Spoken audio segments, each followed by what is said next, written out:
Hello everyone, welcome back to aim high Telugu YouTube channel. So ఈ వీడియోలో మనం ఎస్ఎస్సికి సంబంధించినటువంటి ఎగ్జామ్స్ ఏవైతే ఉన్నాయో ఇక్కడ నేను మెన్షన్ చేసినటువంటి సిజిఎల్, సిహెచ్ఎస్ఎల్, ఎంటీఎస్, సిపిఓ అలాగే స్టెనోగ్రాఫర్కి సంబంధించినటువంటి ఎగ్జామ్స్లో previous year questions, general awareness మనం ఒక ఆర్డర్లీ మేనర్లో మనము నేర్చుకోబోతున్నాం. సో సబ్జెక్ట్ వైజ్ మనం వెళ్తాము. సో 2010 నుంచి 2023 వరకు మనం చూడబోతున్నాం ఈ వీడియోస్లో. ఓకే, సో 2024 అనేది నేను తర్వాత అప్లోడ్ చేస్తాను. సో ఇవన్నీ మనం ఆల్రెడీ కంపైల్ చేసి ఉంచాం కాబట్టి let's continue with this. So ముందుగా మనం జనరల్ అవేర్నెస్లో కనుక చూస్తే first we're going to start with history. Okay, so previous questions అలాగే దాని యొక్క ఎక్స్ప్లెనేషను ఒక ఆర్డర్లీ మేనర్లో క్వశ్చన్స్ని పెట్టడం జరిగిందనమాట, మీకు అర్థమయ్యే విధంగా. ఓకే, ర్యాండమ్ క్వశ్చన్స్ కాకుండా. So let's get started without any delay.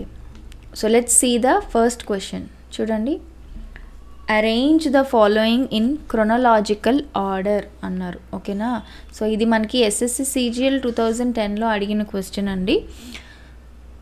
Last 10 years question papers అనేవి మనకి ఇంపార్టెంటే, బట్ 2010 నుంచి ఎందుకు తీసుకున్నానంటే it's better not to take a risk అనే ఒక ఉద్దేశంలో.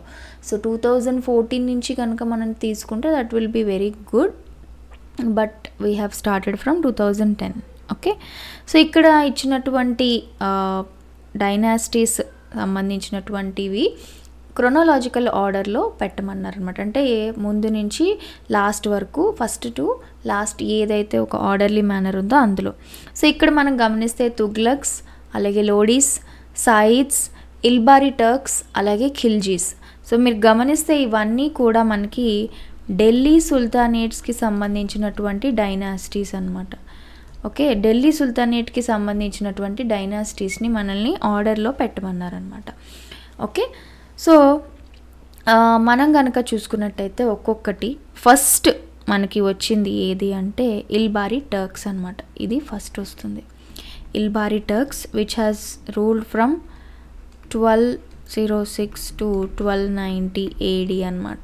ఓకే, సో వీళ్ళ తర్వాత అంటే మనకి first major dynasty of Delhi సుల్తానేట్గా మనకి ఎవరు అంటే ఇల్బారీ టర్క్స్ అని చెప్పొచ్చు అనమాట. ఓకే, దాని తర్వాత వచ్చేసి మనకి సెకండ్ వచ్చేసి ఖిల్జీస్ అనమాట.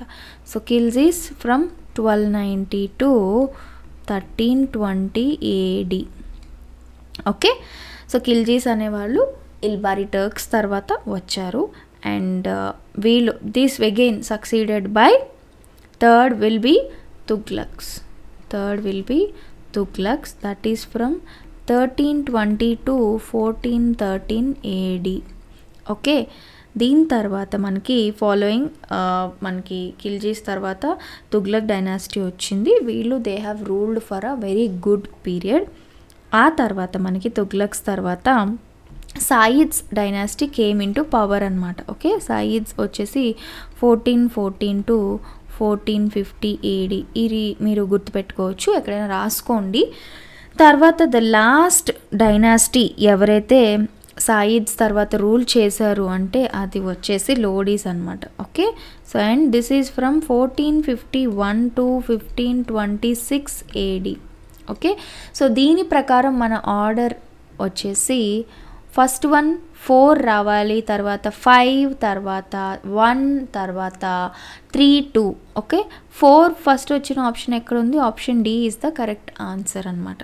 Okay, so Ilbari Turks, Khilji, Tughlaq, Sayyids and Lodi dynasty is the correct chronological order of the Delhi sultanate. Okay, moving on to the next question. Who was the founder of the Servants of India Society? Okay, దీన్ని మనం షార్ట్కట్లో SISS అని కూడా మనం చెప్పచ్చు. Okay, the Servants of India Society అనేది మనకి it was formed in Pune, మహారాష్ట్రలో. ఎప్పుడు అంటే June 12th, 1905. June 12th, 1905 Pune. Okay, Maharashtra గుర్తుపెట్టుకోండి. ఎవరు అంటే founder Gopal Krishna Gokhale. Okay, GK Gokhale అన్న, గోపాల్ కృష్ణ గోఖలే అన్న ఒకటే అనమాట. ఓకే. సో మరి ఈ సర్వెంట్స్ ఆఫ్ ఇండియా సొసైటీ అంటే ఏంటి అంటే it is a social reform organisation అనమాట. ఓకే. గోఖలే ఇది ఎప్పుడు ఈ యొక్క సర్వెంట్స్ ఆఫ్ ఇండియా సొసైటీ అనేది మనకి 1905లో ఎస్టాబ్లిష్ చేశారు. ఆయన యొక్క ముఖ్య ఉద్దేశం ఏంటి అంటే uniting and training of Indians అనమాట. ఎవరైతే భారతీయులందరూ వివిధ రకాలమైనటువంటి మతాలు కులాల నుంచి వాళ్ళు ఉంటారో వాళ్ళందరికీ ఏదైనా ప్రాబ్లం ఉన్నా, డిఫరెంట్ రిలీజియన్స్ కానివ్వండి, అలాగే డిఫరెంట్ ఎథ్నిసిటీస్ కానివ్వండి, రైట్, వాళ్ళందరి యొక్క మంచి కోసం దీన్ని వాళ్ళ యొక్క మెరుగుపరచడం కోసం దీన్ని ముందుకు తీసుకొచ్చారనమాట. ఓకే. సో వీళ్ళ యొక్క ముఖ్య ఉద్దేశం ఏమిటి అంటే servants of India society it is still in active in some regions. Okay.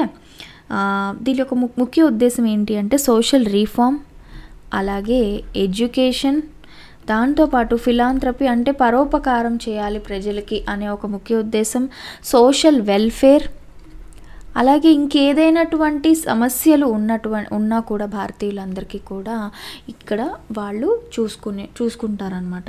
Okay. అలాగే అండ్ దీని యొక్క హెడ్ క్వార్టర్స్ వచ్చేటప్పటికి పూణే అని చెప్పాం కదండి. దాంతోపాటు అదర్ బ్రాంచెస్ అనేవి మనకి చెన్నైలో, ముంబై, అలహాబాద్, అలాగే నాగ్పూర్లో కూడా ఉన్నాయన్నమాట. Okay. So who was the founder of the Servants of India society అంటే గోపాల్ కృష్ణ గోఖలే అని మనం గుర్తుపెట్టుకోవచ్చు అనమాట. ఓకే. నెక్స్ట్ క్వశ్చన్ చూడండి. Mahatma Gandhi was profoundly influenced by the writings of whom. ఎవరి యొక్క రైటింగ్స్ మహాత్మా గాంధీని బాగా ప్రభావితం చేశాయి, ఇన్ఫ్లుయెన్స్ చేశాయి అని చెప్తే మనము లియో టోల్స్టాయ్ అని చెప్పచ్చు అనమాట. ఓకే. లియో టోల్స్టాయ్ ఒక రష్యన్ రైటర్ అనమాట. ఓకే. సో మహాత్మా గాంధీ ఆయన యొక్క రైటింగ్స్తో చాలా ఇన్ఫ్లుయెన్స్ అయ్యారనమాట. సో ఈయన యొక్క గొప్ప చెప్పుకోదగిన works, notable works of Tolstoy ఏవి అంటే war and peace. Okay. Is one of his famous writings అనమాట. అలాగే ఇంకా చూసుకున్నట్టయితే the kingdom of God. Okay.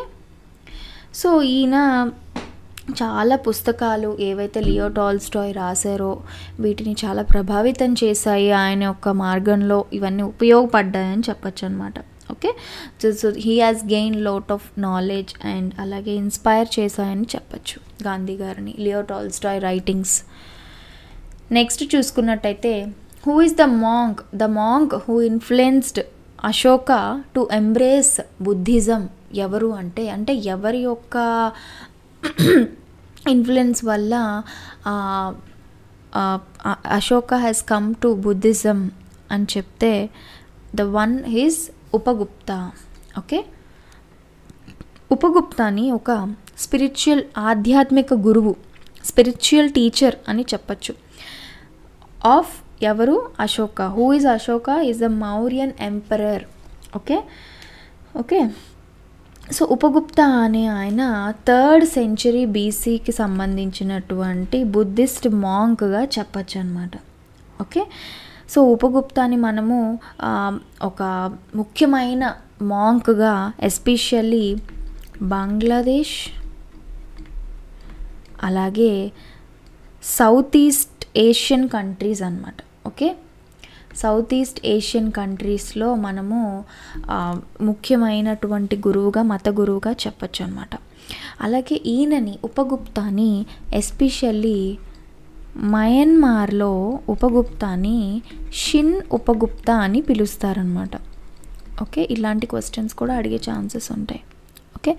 So there is one Sanskrit writing అనమాట, దాన్ని మనము అశోక వదన అని పిలుస్తాం. ఓకే. గ్రంథాలు, సంస్కృత గ్రంథాలు అశోక వదన ప్రకారం చూసుకున్నట్టయితే ఉపగుప్తుడు is the spiritual teacher of Ashoka అని చెప్పబడింది అనమాట. ఓకే. సో అశోకుడు he has adapted the Buddhism ఎప్పుడు అంటే కళింగ యుద్ధం జరిగిపోయిన తర్వాత హీ హాజ్ డిసైడెడ్, బికాస్ ఆ యుద్ధంలో he was very influenced. Okay, ఆ బ్రూటాలిటీ ఆఫ్ ద వార్ని చూసి తట్టుకోలేక సో ఓకే ఏదైతే మౌర్యన్ ఎంపరర్ అశోకకి అలాగే స్టేట్ ఆఫ్ కళింగకి మధ్యన జరిగినటువంటి కళింగ వార్ తర్వాత Ashoka has adapted Buddhism. Okay, so who was influenced అంటే ఈయనని Upagupta has influenced Ashoka to embrace the Buddhism అని చెప్పచ్చు. నెక్స్ట్ చూసుకున్నట్టయితే the Lodi dynasty was found by అని అడుగుతున్నారు. ఓకే, ద లోడీస్ అని ఇందాకే చదివాం కదా. So the Lodi dynasty was బేసిక్గా ఏంటి అంటే ఫౌండ్ బై అని అడుగుతున్నారు కదా. సో ఎస్పెషల్లీ ఈ డైనాసిటీ వాళ్ళు ఎవరు అంటే ఒక ఆఫ్ఘన్ రాయల్ ఫ్యామిలీకి సంబంధించినటువంటి వాళ్ళు ఈ లోడీ డైనాసిటీని రూల్ చేశారనమాట. సుల్తానేట్ ఆఫ్ ఢిల్లీని ఈ లోడీ డైనాసిటీ వాళ్ళు రూల్ చేశారు. ఎప్పుడు అంటే 1451 to 1526 AD. ఓకే, మనం ఆల్రెడీ పైన చెప్పామన్నమాట. అలాగే లోడీస్ అనేవాళ్ళు ద ఫిఫ్త్ లేదా final dynasty of Delhi sultanate అని మనం చెప్పచ్చు. And who is the founder అంటే బహ్లోల్ లోడీ అని చెప్పచ్చు అనమాట. ఓకే, బహ్లోల్ లోడీగా చెప్పచ్చు అనమాట. నెక్స్ట్ క్వశ్చన్ చూసుకున్నట్టయితే